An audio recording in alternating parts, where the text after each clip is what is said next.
എല്ലാ സുഹൃത്തുക്കൾക്കും life vision top സ്റ്റാറിലേക്ക് സ്വാഗതം ചെയ്യുന്നു. ഞാൻ GK തുമ്പക്കാരൻ.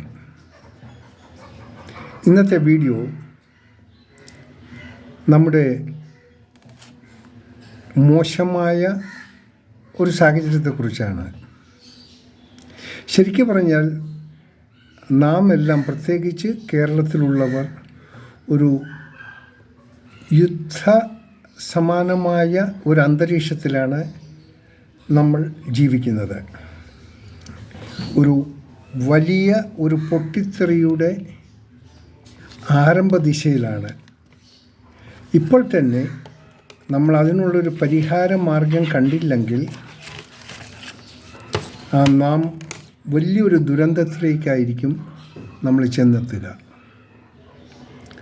പുറം രാജ്യങ്ങളിൽ, ഗസയിലും യമനിലും ആഫ്രിക്കൻ കൺട്രീസിലൊക്കെ യുദ്ധം നടക്കുന്നു. ആൾക്കാർ മരിച്ചു വീഴുമ്പോൾ അവരെക്കുറിച്ച് വേവലാതിപ്പെടാനും അവരെക്കുറിച്ച് പക്ഷം ചേർന്ന് പ്രഖ്യാപനങ്ങൾ നടത്താനുമാണ് നമ്മുടെ രാഷ്ട്രീയക്കാർ ചെയ്തുകൊണ്ടിരിക്കുന്ന പരിപാടികൾ. എന്നാൽ നമ്മുടെ സ്വന്തം രാജ്യം, നമ്മുടെ കുടുംബത്തിൽ നടക്കുന്ന ഭയാനകമായ കാര്യങ്ങൾ ഇവരാരും കാണുന്നില്ല. അതിലേറ്റവും ഒന്നാം പന്തി നിൽക്കുന്നതാണ് നമ്മുടെ സ്കൂൾ കുട്ടികളിൽ ഇപ്പോൾ അരങ്ങേറിക്കൊണ്ടിരിക്കുന്ന പല സംഭവങ്ങളും. നിങ്ങൾക്കറിയാം, പ്രായം തികയാത്ത കുട്ടികൾ ഇപ്പോൾ കൊലക്കുറ്റത്തിന് പ്രതിയാകുന്നൊരവസ്ഥ. ഇതിൻ്റെ പ്രധാന ഉറവിടം മയക്കുമരുന്നുകളാണ്. ഇന്ന് മയക്കുമരുന്നുകൾ എല്ലാ ഭാഗത്തും സുലഭമായി കിട്ടുന്ന ഒരവസ്ഥയായി. ആ അവസ്ഥയെ ഇല്ലാതാക്കാൻ രാഷ്ട്രീയക്കാർ വിചാരിച്ചാൽ ചുരുക്കം ദിവസം കൊണ്ട് മതിയാകും. അത് തീർക്കാൻ പറ്റും.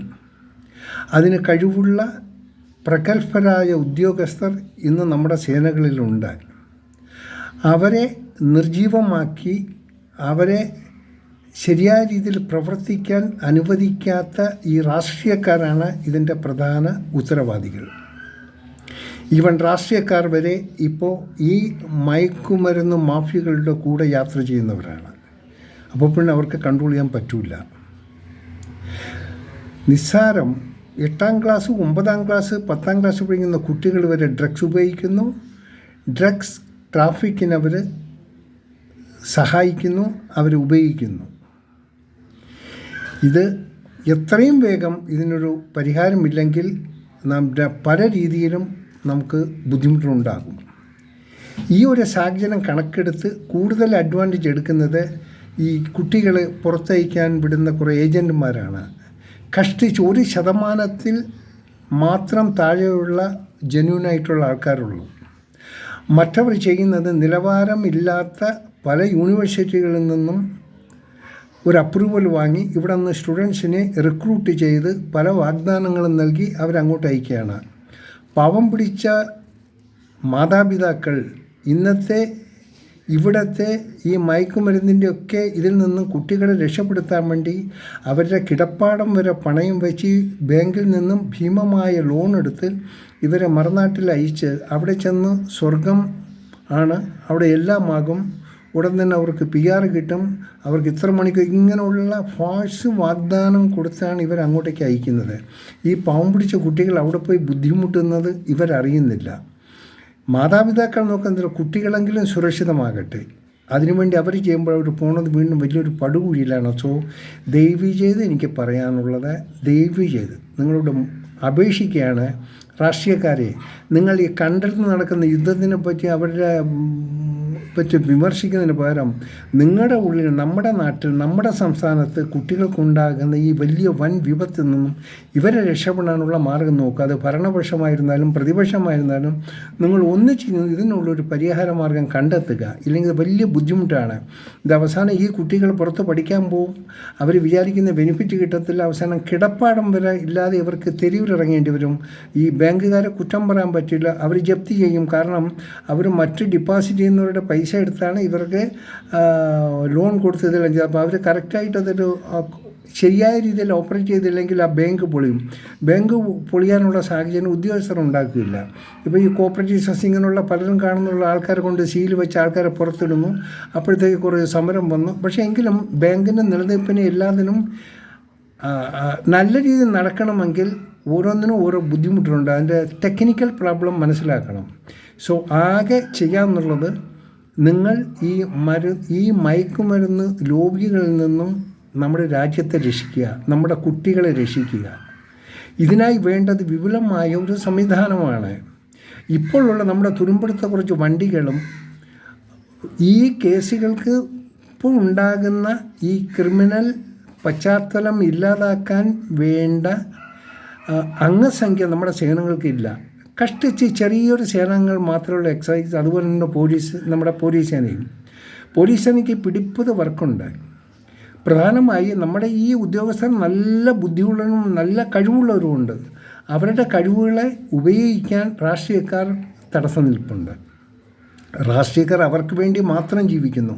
അവരുടെ കുട്ടികളെ സുരക്ഷിതമാക്കുന്നു. അവർക്ക് എവിടെയും വിടാം, അവർക്ക് എന്തും കാണിക്കാം.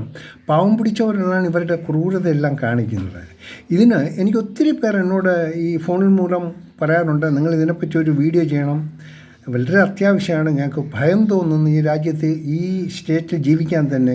ഞങ്ങളുടെ ഉള്ള കിടപ്പാടം വരെയൊക്കെ നഷ്ടപ്പെടുത്തി ഞങ്ങളുടെ കുഞ്ഞുങ്ങളെ പുറം ലോകത്ത് അയച്ചിട്ടുണ്ട്. അവിടെ നിന്ന് വിചാരിച്ച് ബെനിഫിറ്റ് കിട്ടുന്നില്ല. ഒത്തിരി ബുദ്ധിമുട്ടാണ്. ഈ പോക്ക് പോയാൽ ഞങ്ങൾക്ക് വളരെ ബുദ്ധിമുട്ടാണ്. അതുകൊണ്ട് മാത്രമാണ് ഞാൻ ഇങ്ങനെ ഒരു വീഡിയോ ചെയ്യാൻ സന്നദ്ധനായത്. ഈ വിമർശനം ആർക്കും ചെയ്യാം, അതിന് പൈസ വേണ്ട. ഇവിടെ ഞാനും വിമർശിക്കുന്നുണ്ട്. ബട്ട് ഇത് എൻ്റെ ഒരു ആദ്യത്തെ പടിയെന്നുള്ള രീതിയിൽ ഇതിനൊരു ഇൻറ്റിമേഷൻ തരികയാണ്.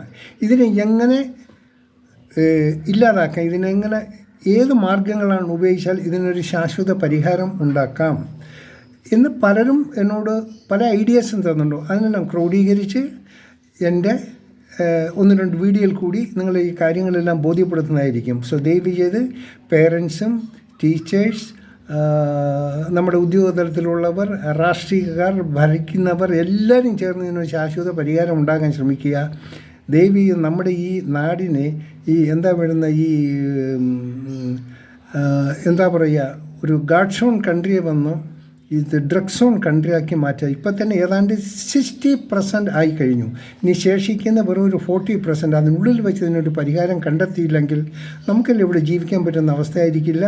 ഈ ഡ്രഗ്സ് കഴിക്കുന്ന പിള്ളേർ സ്വന്തം പേരൻസിനെ കൊല്ലുന്നു, സഹോദരങ്ങളെ കൊല്ലുന്നു, നാട്ടുകാരെ മർദ്ദിക്കുന്നു. ഇല്ലാതെ എന്തിനാണ് പാലകർ അവരെ വരെ അവരുടെ ജോലി ചെയ്യാൻ സമ്മതിക്കാതെ അവരെയും ക്രൂരമായി മർദ്ദിക്കുന്നു. ആ ഒരു ലെവലിലോട്ട് മാറിക്കൊണ്ടിരിക്കുകയാണ്. സോ ഇമ്മീഡിയറ്റായി ഇതിനുള്ളൊരു ശാശ്വത പരിഹാരത്തിന് നമുക്കെല്ലാവരും കൂടെ ഒരു മാർഗങ്ങൾ കണ്ടെത്തണം. ഓരോരുത്തരും അവർക്ക് കഴിയുന്ന, അവർക്ക് ഏത് രീതിയിൽ ഇതിനെ ഉന്മൂലനം ചെയ്യാം, ഇല്ലാതാക്കാം എന്നുള്ള എന്തെങ്കിലും ഐഡിയാസ് ഉണ്ടെങ്കിൽ ഞങ്ങളുടെ കമൻറ്റ് ബോക്സിലിടുക. തീർച്ചയായിട്ടും അതിനെപ്പറ്റി നമ്മളൊരു നിരന്തരമായിട്ടുള്ളൊരു വീഡിയോ നമുക്ക് റിലീസ് ചെയ്യാൻ പറ്റും. ഈ ബുദ്ധിമുട്ടുകളിൽ നിന്നും നമ്മുടെ കുഞ്ഞുങ്ങളെ ഒഴിവാക്കണം, നാം ഒഴിവാക്കണം. നമ്മുടെ കുട്ടികൾ പുറത്തുപോയി കഷ്ടപ്പെടുന്നതിൽ എത്ര ഭേദമാണ് സ്വന്തം നാട്ടിൽ നിന്ന് ഇവിടെ തന്നെ ആ കഷ്ടപ്പെടുന്നതിൻ്റെ പകുതി കഷ്ടപ്പെട്ടാൽ ഇവർക്ക് പെർ ഡേ 1000 rupees. ഒന്നുകൊണ്ട് ഒരു കൂലിപ്പണിക്കാൽ ഇവിടെ 1000 rupees ഉണ്ട്. അതുകൊണ്ട് അവർക്ക് വീട്ടിലും ഇതുമായിട്ട് ഒരുവിധമൊക്കെ കഴിയാൻ പറ്റും. എല്ലാവർക്കും IAS-ഉം IPS-ഉം ഹയർ സ്റ്റഡിയും ഡോക്ടറേറ്റ് ആകണമെന്നുമില്ല. അങ്ങനെ ആയാൽ ഇവിടെ ബാക്കിയുള്ളതിന് ജോലിക്ക് ആൾ കാണത്തില്ല. സോ ഇന്ന് ഈ അന്യ സംസ്ഥാനങ്ങളിൽ വന്ന് ഇവിടെ നിന്ന് കൊണ്ടുപോണ ആ തുകകൾ നമ്മുടെ നാട്ടിലുള്ളവർക്കും ഉപയോഗിക്കാൻ പറ്റും. പക്ഷേ നമ്മുടെ നാട്ടുകാർ മടിയന്മാരായി പോകുന്നു. കാര്യം അവർക്ക് സമരം ചെയ്യാനേ സമയമുള്ളൂ. ഇവരാർക്കും ഫ്രീ ഉണ്ടെന്നെങ്കിൽ സമരത്തിന് അവരെ വിളിച്ചുകൊണ്ട് പോകും. അവർക്കൊരു ബിരിയാണിയും വണ്ടി സൗകര്യം കൊടുത്താൽ they are more than enough. ഈ ഒരു പ്രവണത മാറ്റുക. കുട്ടികൾക്ക് വേണ്ടി നമ്മൾ ജീവിച്ചു. നമ്മൾ കുട്ടികൾ പുറത്ത് പോയി തിരിച്ചിവിടെ വരുമ്പോൾ ഒരു ശവപ്പറമ്പായിട്ട് അവർ കാണാതിരിക്കാനുള്ള സാഹചര്യം ഉണ്ടാക്കുക. ആർക്കെങ്കിലും ഇതുകൊണ്ട് ബുദ്ധിമുട്ടുണ്ടെങ്കിൽ ഒന്ന് ശ്രമിക്കുക. ഞാൻ കോമൺ ആയിട്ടാണ് ഈ വീഡിയോ ചെയ്യുന്നത്. ഇനിയുള്ള ഇതിൻ്റെ ഒരു പരമ്പര തന്നെ ഉണ്ടാകുന്നതായിരിക്കും. വീഡിയോയിൽ കൂടി നിങ്ങളെ അറിയിക്കുന്നതായിരിക്കും. എല്ലാവർക്കും നല്ലത് വരട്ടെ. Have A nice day. Thank you.